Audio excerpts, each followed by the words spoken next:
My latest guest is the multi-award-winning broadcaster, political commentator and publisher. He regularly appears on news programmes on the telly and can be heard Monday to Thursday evenings on LBC. Iain Dales, welcome to the Zoomcast. Hi, well, lovely to be here.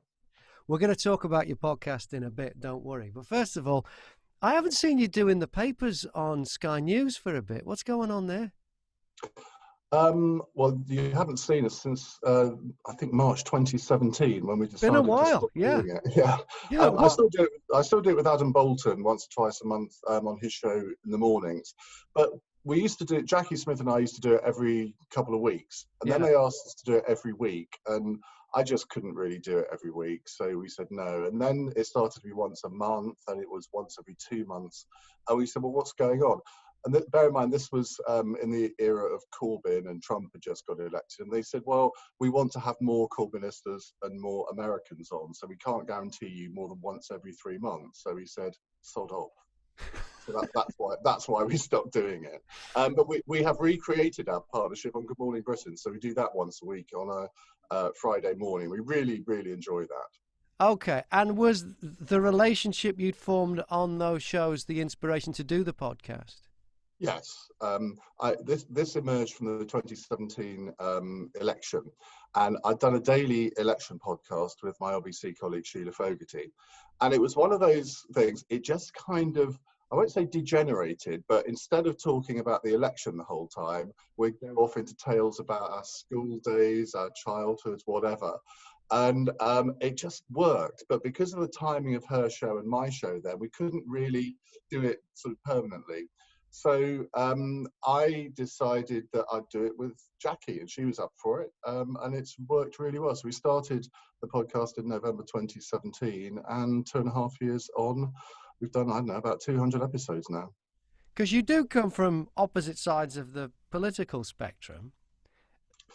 Yes, we do, although there is a bit of crossover because she's about as right-wing as you can get for a Labour supporter, and I have my, shall we say, wet lettuce edges on the right.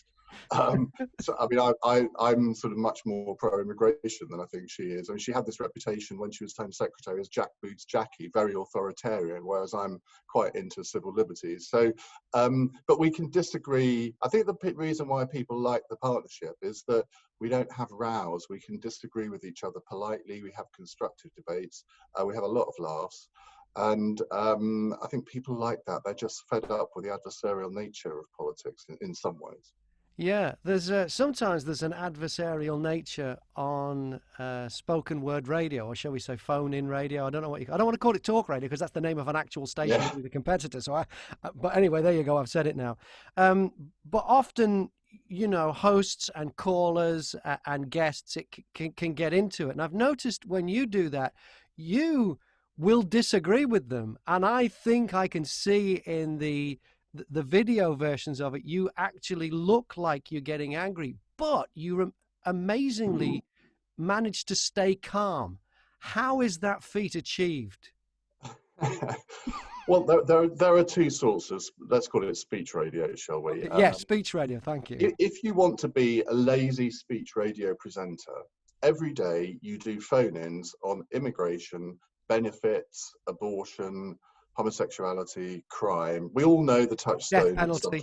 Yeah. Death penalty. If you want to be a presenter that challenges not just the listeners, but yourself, you do subjects from time to time that are way outside your comfort zone.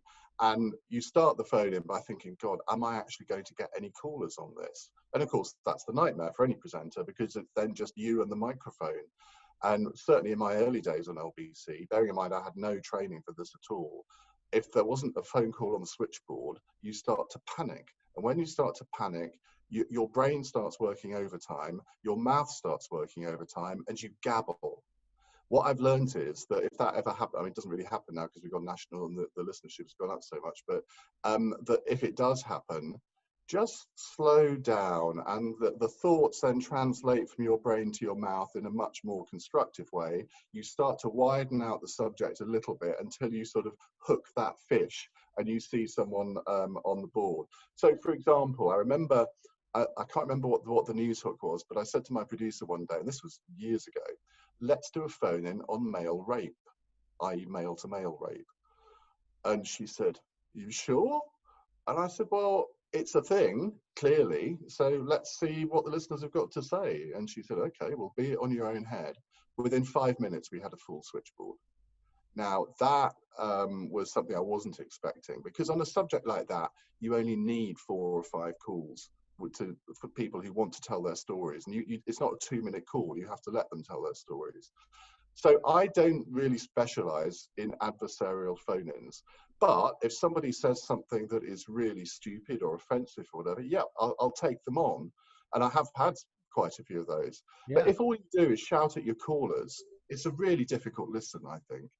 If you do it once a week or once a month, people then sit up and take notice and say, oh, what's got into him? He's normally really calm and placid. And so, again, they take notice of what you're saying in a way that they might not otherwise have done. So I'm quite happy to have a Barney with somebody, but I don't do it as routine. Yeah, and you do it in a very, very calm way. And what I like is, if you're going to take them down, you usually take them down with facts, with cold, hard facts, truths and figures. What is your process of research when you go into an interview, when you know you've got a politician on that's going to be spouting something about funding or whatever the hell it is that they think is going to get funded, and you know that they haven't done the sums? What is your process of, because that's how you beat them, is by knowing more than them?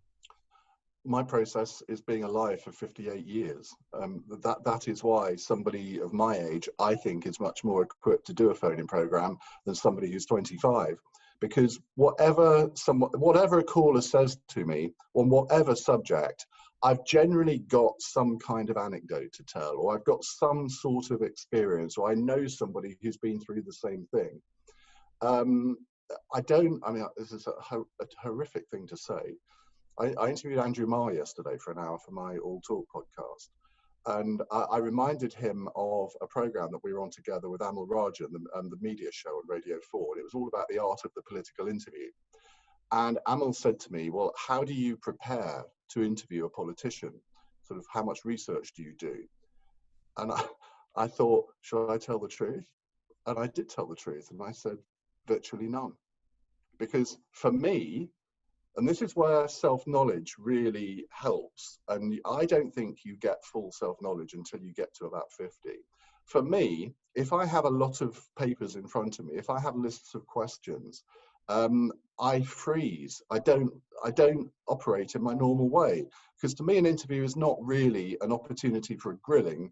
It's a conversation, because you get more out of people if you just talk to them in a normal conversation. If you were saying to me now, Iain Dale, how dare you talk to that caller like that on the 23rd of June, 2014, I was appalled. Instantly, my defences go up and you'll get a pretty anodyne answer. Whereas if we just have a normal routine conversation, you get more out of people. Now, I might have 5 or 6 bullet points in front of me, sort of subject areas that I want to cover, because you can easily run out of time and haven't covered all you want to cover. But that is about it. Even if it's the Prime Minister, I have done this, because producers, obviously, they want to prepare you as they should do. But every time I've done it, it hasn't really worked. You don't get that newsline. And you have some scary moments, because if you're interviewing, I remember interviewing Theresa May once for half an hour, and I hadn't got anything out of her. She's a very difficult politician to interview. But miraculously, at minute 28, suddenly she comes out with something, because by that time she'd run out of all the sound bites, all the normal things that she says. So she had to think on her feet a bit. And that's why the long form interview, I think, is coming back. And that's where podcasts are brilliant, because you've got the time. You don't have a time limit. And I remember I was told when we started For the Many, 20 minutes is about right for a podcast. And I said, really? I don't think so. So we gradually upped it to, sometimes we do nearly 2 hours now. I've never had a single complaint from a listener on a podcast saying, oh my God, it's far too long. Yeah. And you can actually track when people switch off if they last the course. And we are in the 90% for lasting the course, which is not bad when all the podcasts are at least an hour, generally an hour and a half, and sometimes longer than that. And I think that's reflecting in now in radio as well, where I do longer form interviews on my radio show. If you do a drive time show, when I was on Drive, you can't do that. It's got to be fast paced, or you can do it occasionally if you've got a really big name. But that's why, even though, I mean, when Eddie Mayer came in and I moved to the evenings, I didn't really, because I'd done the evenings before, I wasn't wholly thinking that was going to be something that I would enjoy doing again. But in the end, it's proved to be a bit of a renaissance for me, because I can do my own format. I can do interviews for more or less as long as I want. And we've had all this breaking news during my time slot with all the Brexit debates and everything. So it's been absolutely brilliant, and I'm having the time of my life. Giving it air and letting it breathe is a wonderful thing. I mean, Joe Rogan is a classic example. He's just been given $100 million for doing what essentially turns out to be like a 2.5-hour interview show. I always think with speech radio, where it goes wrong is because of the formatics of having to hit things at certain posts. News, obviously, but sometimes commercial breaks have a hard out. Sometimes you can hear presenters, a lot of them who have, I think, come from maybe music radio, where they're they're either doing one of two things. They're either trying to fill to the next junction, or they're trying to condense something down because there isn't enough time to get everything in before the next junction, and it loses its everything has a natural kind of field, a time that needs to be spent to get to something. If you either rush that or drag it out, both times it sounds terrible, and I've noticed that it's a shame. It's one of the problems with formatted speech radio, I think. You are right.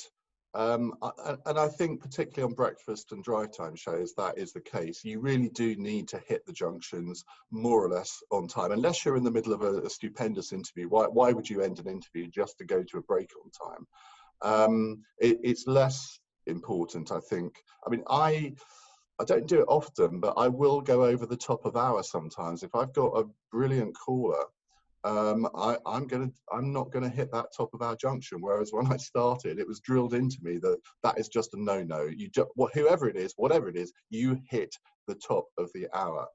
Does it really matter if I go to a break at 18 minutes past rather than quarter past? No, it really doesn't.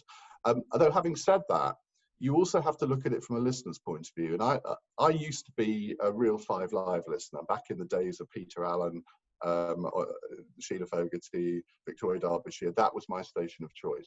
And it used to irritate the hell out of me when they would go to the half-past news at 37.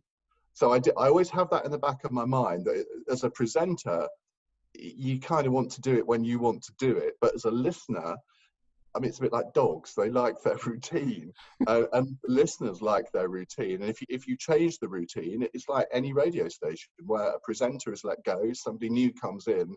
It's as if the world had ended. Radio listeners are very conservative beasts with a small c. And when I moved to Drive and Eddie Mayer came in, I mean, the emails, the texts, the tweets, and they went on for months. And I'm thinking, well, I'm still there, hanging on by my fingertips. I'm still there. And it's quite gratifying in a way, but as I say, people don't like change. How did you get your start in radio, Ian? Pure fluke. I'd always had two ambitions: one to be a member of Parliament, one to be a radio presenter. I tried to be a member of Parliament. I fought the 2005 general election, but the electorate fought back, and I nearly did it again. But I started a new business, and I thought, you can't really try and be a candidate and be successful in the business. So it was, by the time I got back into all the selections for 2010, it was a bit too late, and I decided then to give up. And I had done some radio before. On 5 Live, I was co-presenter of Sunday Service. When Andrew Pearce was off, I was his deputy. And I did about 20 of those shows with Fee Glover and Charlie Whelan. Absolutely loved it. And I kind of thought, well, somebody's going to come and snap me up now, but they didn't. I did a program, a monthly political books program on One Word Radio, which I really enjoyed doing. That was always pre-recorded, obviously. But then BBC 4 Extra came along, turned into BBC 7, and One Word, I mean, it just crushed them. So that they went out of business. And I kind of thought that was it. And then in 2009, Tommy Boyd rang me up. And he said, look, I'm starting a thing called Play Talk. It's an internet speech radio station. We're based in Arundel. Would you like to do a weekly show? So I did that for a few weeks, and then that went tits up. But I had done an overnight election program for him, and it was a sort of zoo format, very different to any other thing. And we had about, I think, 10,000 listeners at any one time, which for an internet radio station in 2009 was pretty good. And that, I think, reawakened my interest in trying to get into radio. And then my friend Yasmin Alawai-Brown, the political commentator, she rang me up and she said, "Oh, I've got an audition at LBC." I said, "Oh, who'd you talk to about that? I'd love to do that." And I'd been on LBC like during the Iraq War a lot. And they were based in Hammersmith at that point. So I emailed Jonathan Richards, who was running it. He knew who I was from my political blog. So he said, "Well, why don't you come and do an audition with Yasmin?" So we came and did a sort of 20-minute fake program where the producers tend to be callers. And it was, shall we say, not good. And Yasmin is brilliant as a commentator and a pundit, but she wasn't, shall we say, so hot on all the radio bits, going up to a junction, teasing ahead, that sort of thing. So 3 weeks later, they rang me up and said, "Oh, Petri Hoskin's off tonight, she's ill, would you like to come and cover for her?" And I said, "Oh, with Yasmin?" And they said, "No, just you." So that was a bit awkward. But we are still on great speaking terms, and she comes on my program, so there's no hard feelings on her part, I don't think. And so I did some cover shows. Petri then was off for a month in the summer, so I covered her for a whole month. And that's so important, particularly when you've got no background in radio and you really are learning from every program, to have that series of 20 programs. It wasn't just one program here, one program there. It was a succession of them. And I knew it was going well. Everyone was telling me, "Oh, it's a really good listen, we love you, blah, blah, blah." And I thought they might offer me a weekend show. They ended up offering me Petri Hoskin's show. She was moving to the afternoons. But I thought, how can I do this? I've got a full-time job running a publishing company. How can I do that and a daily radio show? But I did. And I did give up the publishing a couple of years ago. But I've had the time of my life. I've been there 10 years now and absolutely love it. You mentioned things like teasing ahead. Did you learn that from Tommy? Did Tommy help? Because if you're brand new to radio, that kind of thing can be a bit awkward. Having to be reminded that there's somebody new listening all the time. You know, a lot of people come from TV and they'll talk about something that they started talking about an hour ago, and a new listener. All those kind of things. Where did you pick that up from? Well, it was partly Tommy taught me the basics, but Chris Lowry, who had been at LBC, well, when he left in 2015, I think he'd been there 25 years, a real sort of staple of the station. One of the people who's mostly behind the scenes, but he used to read the weather and do a few bits on air, but generally behind the scenes. And he did all the imaging, and he was a really big support to me over the first 5 years. And I learned so much from him. And I mean, the teasing ahead, I mean, it's still something that you kind of have to be reminded to do a little bit. I mean, I had a sort of email the other day, because obviously I record a 20-second or 30-second trail to go in Nigel Farage's program at 6:45. And I think one of them I'd said, "Oh, we've got our top lawyer on at 9 o'clock to take your calls." And they said, "Why on earth are you teasing ahead to 9 o'clock? You just need to get the people listening past 7 o'clock. Just tell them what you're doing past 7 o'clock," which after 10 years, you kind of think, well, I probably should have known that. So you're still learning all the time. There's not a day goes by when something happens and you think, "Oh, that's good. I'll store that in the back of my head." Yeah, the best advice I heard for teasing ahead about, how far ahead do you tease something? It's like, if you've got something massive, you can tease that a long way ahead. And the phrase came from radio consultant Dan O'Day in California. And he said, the bigger the bang, the longer the fuse, which is pretty good, I think that is true. But you see, if you look at the stats and you see the average listening time maybe is 20 minutes, you kind of want to extend that listening time. So I can see why they say, well, just keep them on after the next break. That's really the goal. But there are quite a lot of people who listen, particularly to LBC, 24 hours, well, not 24 hours, but sort of most of the day. They're not just there for a 20-minute burst at breakfast or drive. And I particularly think in the evenings, you've got loyal listeners in the evenings, in a way that maybe at drive time, they do dip in and out a bit more. And if you look at our average listening time over the week, an average LBC listener listens for about 11 hours a week. Yeah, Now that's think massive. about that. I mean, that is massive A lot compared of to stations are really happy to get 7 hours a week, but yeah, exactly. yeah. And that has remained relatively static. I mean, even since we went national, where you might have thought that might have dropped a bit, but it hasn't. And people are hopefully hooked in. And I've always found it really weird that in this country, LBC is really, well, you've got talk radio now, and then Times Radio starting. But in Sydney, in Australia, they've got 11 speech radio stations. Yeah. Well, I Why? started out on Why the radio in Sydney. It did is, you? yeah, that's where I started out. I was in music radio and I ended up at 2GO on the Central Coast of New South Wales. But before I got into radio, I was an air conditioning engineer. And I found if I had an apprentice with me in the van, we'd listen to a music station. We'd listen to Today FM or Triple M. Yeah. But if I was in the van on my own, it was an AM talker. It was John Laws on 2UE, or it was Alan Jones on 2UE, and then he moved to 2GB. Actually, he's just quit now. But the amount of speech radio was just He's a big wonderful. name, isn't he?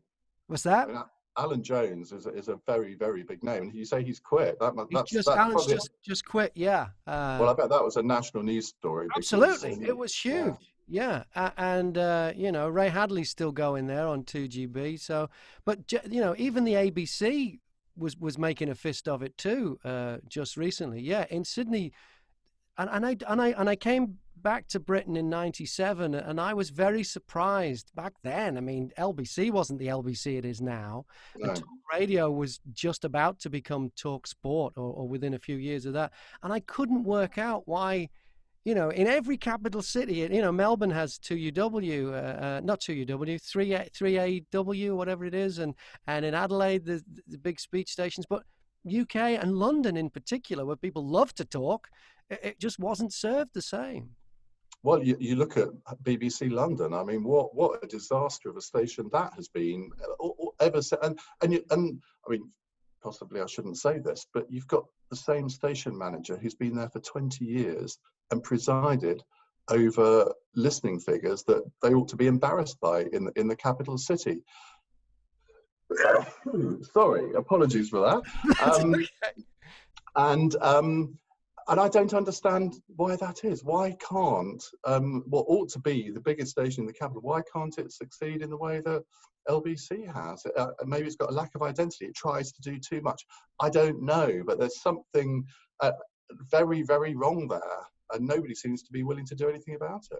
Could it be something to do with the BBC's problem that it has to be, in inverted commas, neutral and balanced? No, nothing. Don't think it's to do with that? Absolutely nothing to do with that. If you look at some of the best speech radio presenters are and have been on the BBC. Stephen Nolan, absolute legend. Oh, yeah. Brian Hayes, I mean, he probably taught me more about phone-in radio than anybody else in many ways. I mean, these people are masters at it, and I still don't know how Stephen Nolan votes. I wouldn't know how Brian Hayes voted. That everyone keeps saying to me, "Oh, you really must want to be on the BBC." I said, "Well, no, actually, because I couldn't do what I do on the BBC. I just couldn't, and I would have to have scripts. I would have to have these lists of questions. Yeah. So, apart from the glory of having a bigger audience, if you're on Radio 4 or something, I mean, I just couldn't do it. I would feel sort of imprisoned, I think." I had a small experience of it. I did the breakfast show at BBC Wiltshire, so a very small local radio station, but it was an all-speech breakfast show. And one of the biggest mistakes I made one day was when Thames Water brought in a hosepipe ban. And I found out that Thames Water lose, I forget what the figure was, but it was something like the equivalent of Wembley Stadium worth of water every week through leaks or something. And I went on the air and said, "Look, hey, there's something interesting." We had like some time to fill us, but here's something interesting I found out about Thames Water. Oh, and all hell broke loose in my headphones. "You can't say that." And afterwards, there's a big meeting, and I said, "Why can't I say it? It's a fact. It's true. They're fining people for using a headphone, hose pipes and whatever." And they said, "Why not?" And they said, "Because they're not here to defend themselves." And I said, "Well, wait a minute. If they were there to defend, could I say it?" And they said, "Oh, no, then you'd have to say it because you've got to challenge them." So then it changed the rules. So then if there was something that was winding me up, I'd say, "Can we book somebody from wherever it was, BT or wherever it was?" And then I could do it. So you had to just learn how to to play the game. Yeah, well, I would be really bad at that. And I know every program there would be some sort of incident like that. And in the end, I would be fired. I completely know that. So I've never hankered after a program. Well, I mean, I have done programs for the BBC, just sort of one-offs or documentaries, that sort of thing. But it wouldn't work. Well, there was a time where I would have loved to have been on 5 Live in its heyday. Because it was the most fantastic station. But I think ever since it's moved to Salford, it's become a shadow of its former self. So the appeal there, just because, I mean, that, in a sense, that at one point might have been a natural home for me, because I love my sport. LBC doesn't really do sport. But I mean, that ship has well and truly sailed. And I don't think there's anywhere where I could do what I do. So I'm very happy where I am. You love your sport, but you're a West Ham fan. That must hurt. Exactly. I mean, just talking about that, though, that brings me on to something that you do particularly well. You always tend to share a little bit of a nugget about who you are. A lot of presenters like to hide certain parts of their life, and a fundamental thing like being openly a West Ham fan, you share. And and I know where you're going now. No, I'm not actually. No, I'm not actually going there, because there's no point. It's not actually part of what I'm saying. It's just, I know you drive an Audi, and I know little bits and pieces about you. Did someone have to? And you know that I've got 2 dogs, which you can hear because there's a Burmese delivery man outside the front door at the moment. So. Yeah, but did somebody have to tell you that, or was it something you discovered by accident? That because I know from I've done a lot of comedy on breakfast radio, and you can work really hard and rewrite something 10 times to get the wording absolutely perfect and to get the punchline just right and get the right music bed and everything. You meet a listener and they don't even notice, but then you say something about your cat, bang, first thing they mention. And they do grab hold of these nuggets. Did you have to learn that, or was it something you instinctively knew going in? I remember, well, I think I did know it instinctively, because, as I say, Stephen Nolan was somebody that I really looked up to, and he opens up a bit about his life. But I remember one of the first programs I did a phone-in on a decision by the Advertising Standards Authority to allow abortion clinics to advertise on Channel 4. But instead of getting people ringing on that, I got women phoning in telling me about their abortions and why they did it, or if they regretted it. Now, way outside my comfort zone. And because it was, I think, in my first week, I remember saying to Jonathan, the managing editor, I said, look, did I handle that right? And he said, no, you absolutely did. He said, people will open up to you because you've got a soothing voice. You don't interrupt all the time. You don't shout at people. And you sort of give of yourself, strange expression, and that always stuck with me. And he did say to me at one point, well, feel free to tell people about yourself, because that encourages listener loyalty. And I think particularly at this time, when we're in the middle of the coronavirus crisis, people really do see you as a friend. I have lost count of the number of people who have actually said on air or sent emails, texts, tweets, both for the program and actually for the podcast I do with Jackie. Thanks for helping us get through this. And at first I thought, what a strange thing to say. But people feel they can escape a bit. Now, okay, I am covering coronavirus on the program, but every day. But I'm not doing it in a sensationalist way. It's not my role to scaremonger. It is my role to tell the truth about what's going on and to give my opinion on what's going on. But there is that relationship of trust, because they've been with me for 5, 10 years or whatever. And they know me, and they know, I mean, I'm not obviously, as you can see, in my bedroom at the moment, but I do broadcast from my bedroom because it's the only room in the house with a carpet. Yeah. It sort of gets the noise, the echoes okay. And that has meant an awful lot to me. If I didn't understand before that what speech radio is partly public service broadcasting, I really understand that now. And when you have a moment where it flashes on your screen from your producer, Boris Johnson taken into intensive care, I mean, that's when you sink or swim. Your reaction to that is really, really important. You don't think about it at the time, but you've got to say the right thing. You don't want to panic people. That was a moment, I mean, it sounds dramatic, but it was a moment of national crisis. The Prime Minister could have died. And I had some really emotional texts mainly. I mean, one or two calls on it, but predominantly texts from people saying, I'm a diehard Labour voter. I love Jeremy Corbyn, but I'm crying. And you think, wow. Yeah. And it's those sort of emotional moments. And when you have somebody phoning in to tell you that 2 hours previously his mother had died of coronavirus, your first reaction is to think, why would you phone a radio station? Yeah. But he phoned me because he was a long-term listener. He trusted me. He knew that I would be able to handle what he was about to say. And he phoned in because he wanted to warn people to obey the instructions, to stay at home and all the rest of it, because he felt that he had given his mother coronavirus and killed her. Wow. Now, he then phoned in the next week and he had it himself. And then the following week he phoned in and it recovered. And people like when you have a story there developing. And it's moments like that when I'm sort of dribbling in my retirement home for the bewildered radio presenters, it's moments like that I will look back on and think, well, I did enjoy it all, but I did actually do something that meant something during coronavirus. And again, my program is, because of the time slot, it's been really good for this. And I do this news hour at 7, which is quite fast paced. And then at 8, we do something which LBC has never really done before. We just have an open phone in. I don't ask a question. I just let people phone in on whatever they want to phone in. It's generally about coronavirus.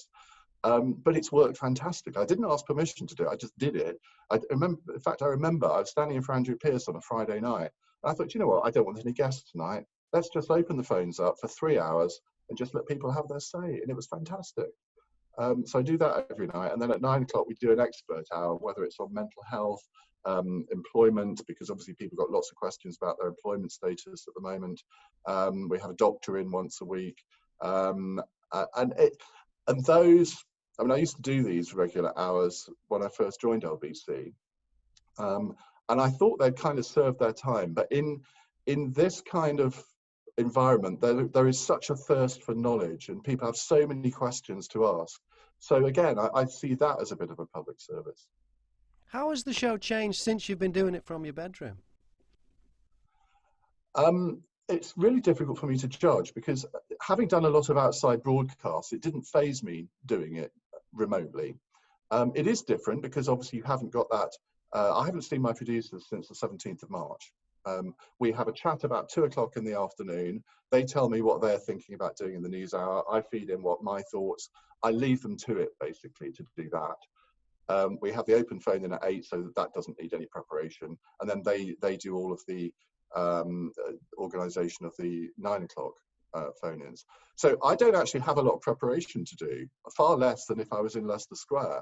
I do a long-term preparation if I'm trying to get a cabinet minister on, that sort of thing. I tend to do that a lot myself. A friend of mine said to me that he thinks I sound a lot more personal and intimate when I'm broadcasting from home, which I suppose if you're in your bedroom, I mean, you are going to be, I suppose. But the technology has really stood up well. I was the kind of guinea pig for all of this because I'm type 2 diabetic. So when it all started, I remember I think it must have been is it Monday, the 16th, 17th of March, I just said to Tom Cheel, my boss, I said, you know what? I think I ought to do a test program at home, maybe Wednesday, Thursday this week, because if this gets serious, I don't want to come in here. And he said, absolutely, let's do that. Then James Rea, who used to run LBC, but now is the big boss at Global Radio, he came down for a chat about something else. And I said, oh, by the way, I'm going to do a program from home on Wednesday or Thursday. And he said, I think you should do it tomorrow. So we actually did it the next day. And my Wi-Fi connection here is not the best. And I was really nervous about doing it. And I ordered, bizarrely, given that they're being phased out, an ISDN either to do it sort of properly or as a backup. But I had to pull a few strings to get one fitted. But then about 10 days later, they came to fit it. And the guy got out of his van. He said, oh, I can't come in the house. I said, well, how are you going to fit it then? And he said, well, I can't come in the house. That's a new rule. I said, well, what is the point of you turning up when you're telling me that you can't fit it? And I presume they get some sort of payment for turning up. I don't know.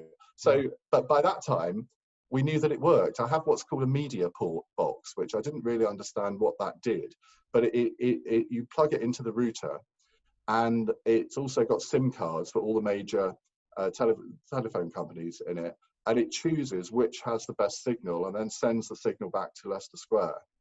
I think that's how Using it the works. 4G. I don't know what it. Yeah, I guess so.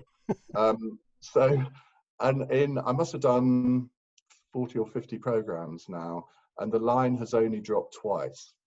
And I think the quality, if you didn't know I was broadcasting from home, I doubt whether you would know just if you were a regular listener. So the technology has worked really well.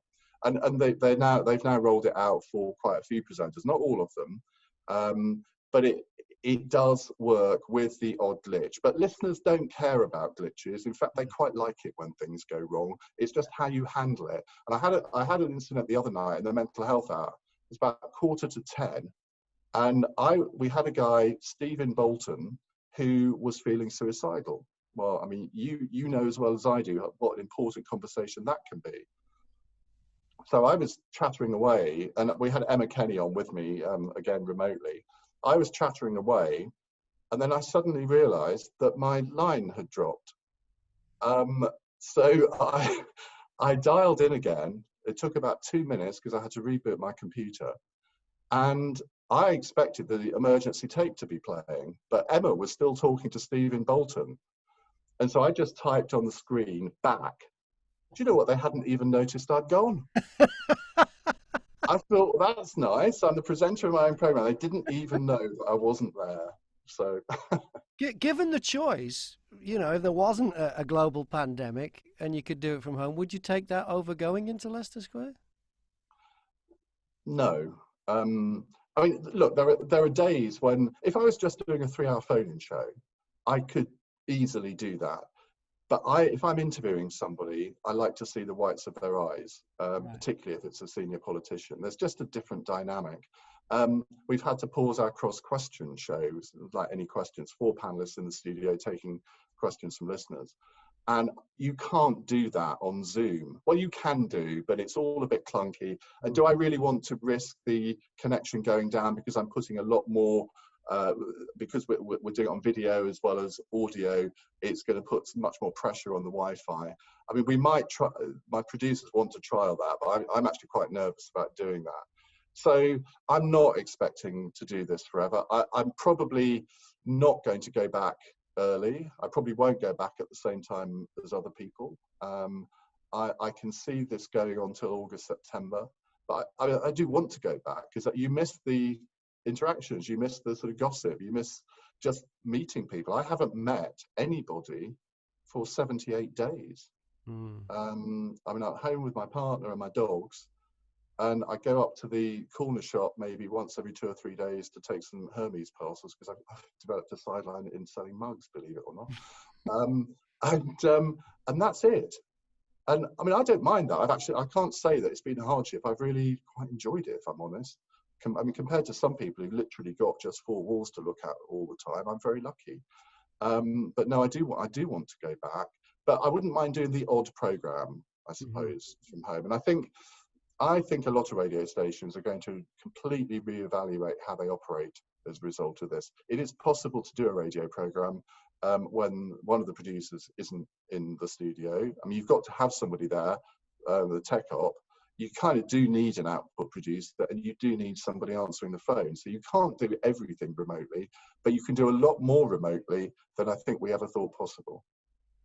And what about the podcast with Jackie Smith? Where do you do that from these days? Well, I do that from my bedroom or sometimes the sitting room, and she does it from her sitting room in Malvern. Was it always that way? Yeah. But I see that hasn't changed. No, we've done a couple in the studio. She happened to be in London, but it's done on IPDTL, which initially proved to be a bit rickety, and we couldn't get the sound levels right. There's a lot of complaints about either my voice was too quiet or hers was. We seem to have sorted that now. So I record it at my end, and we transfer the files to my producer. She then puts it up on iTunes and wherever, and off we go. So we're doing 2 episodes a week now. We do a Saturday one. Normally we do a weekend one, either on a Saturday or Sunday. And we now class that as the more serious one. But I mean, we've always had a laugh, and we both have very smutty senses of humour. So it does sort of trail off into the unknown sometimes. But on Wednesdays, we decided to do a second one. We thought there was a demand for it, and we were right.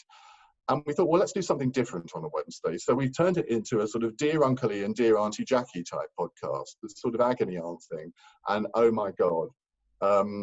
I mean, I'm not sure anybody in the LBC management listens to it, because I think if they did, we'd probably be told to rein ourselves in a bit. Why? What kind of stuff are you getting? Well, it's very baudy humour. Let's talk, I mean, well, I told you about my mugs. Well, there's a lot of discussion about Jackie's jugs. Okay. And She's cool with that.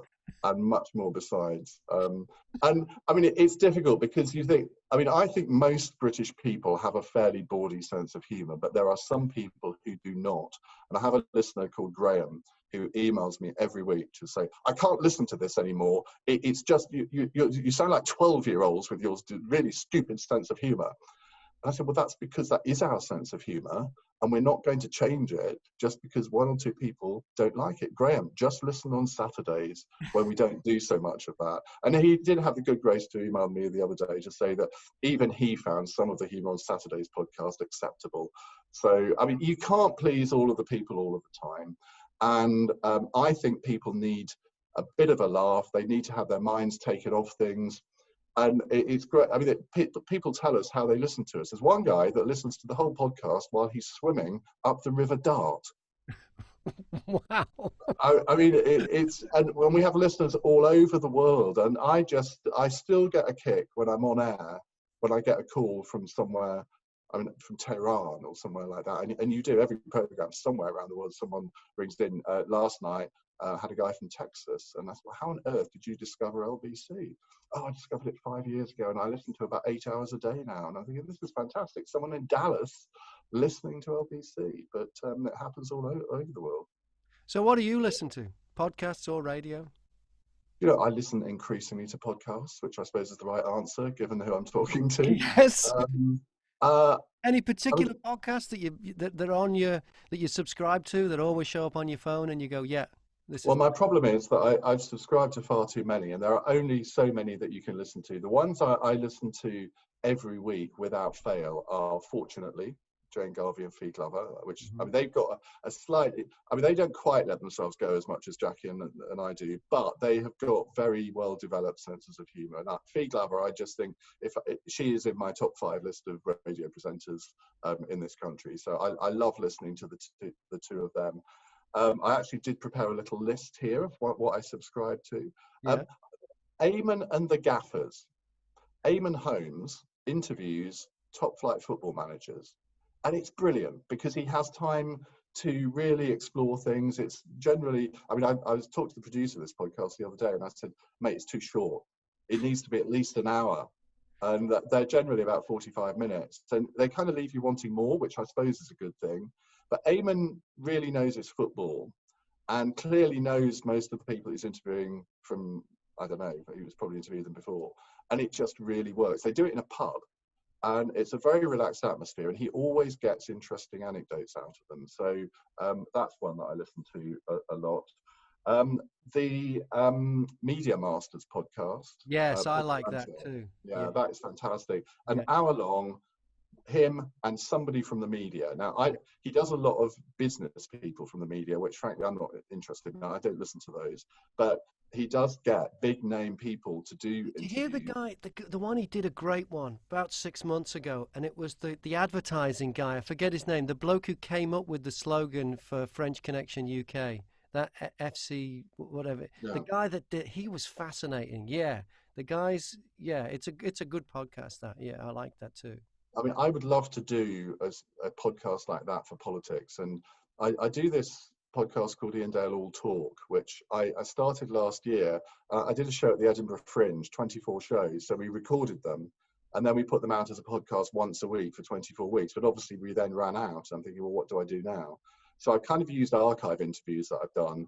But this week I've restarted it properly with original interviews.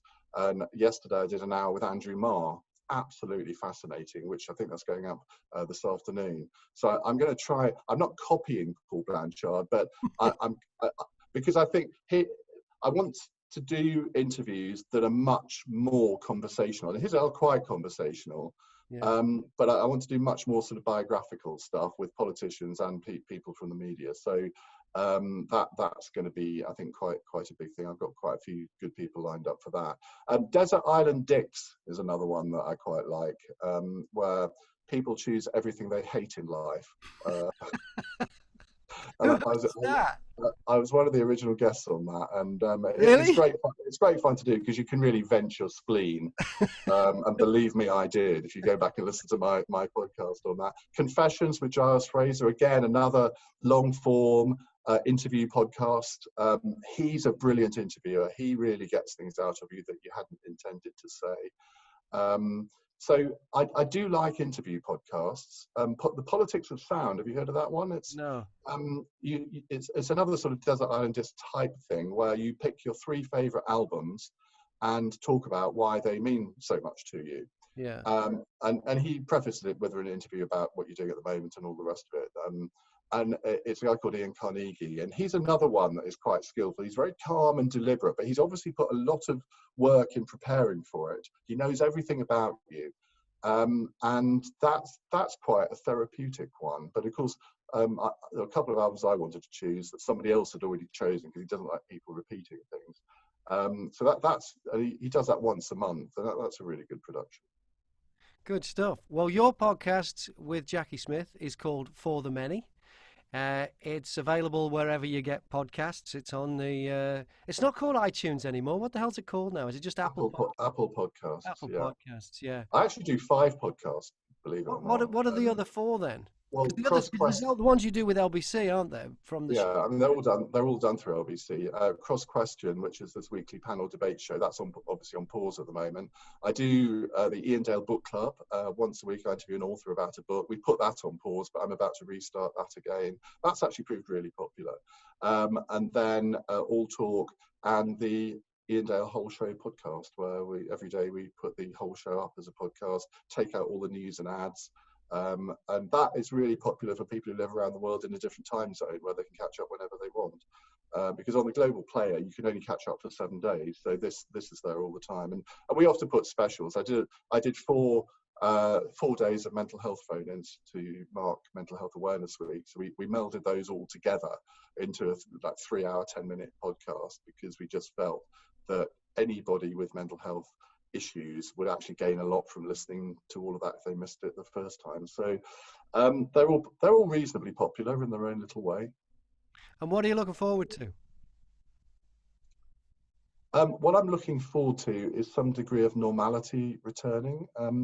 Will it ever return? Will we have to live with coronavirus forever? I don't know. What I'm not looking forward to is stepping on the train for the first time to go back to London. I'm not an anxious person, but that I think is going to be quite a big moment. Having not been to London for 78 days, I can't say that I'm in a rush to go back, even though I do want to go back into the studio.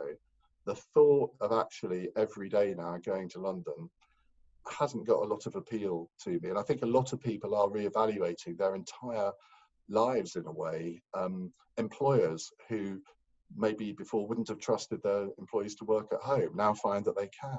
They're going to save a huge amount of money by not having so much office space in future, because I suspect instead of 12% of people working from home, that will translate to maybe 25, 30%.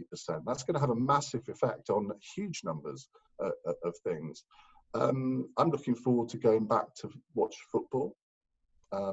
That's not going to happen even though it's anytime West soon. Ham. Yeah. Especially because it's West Ham.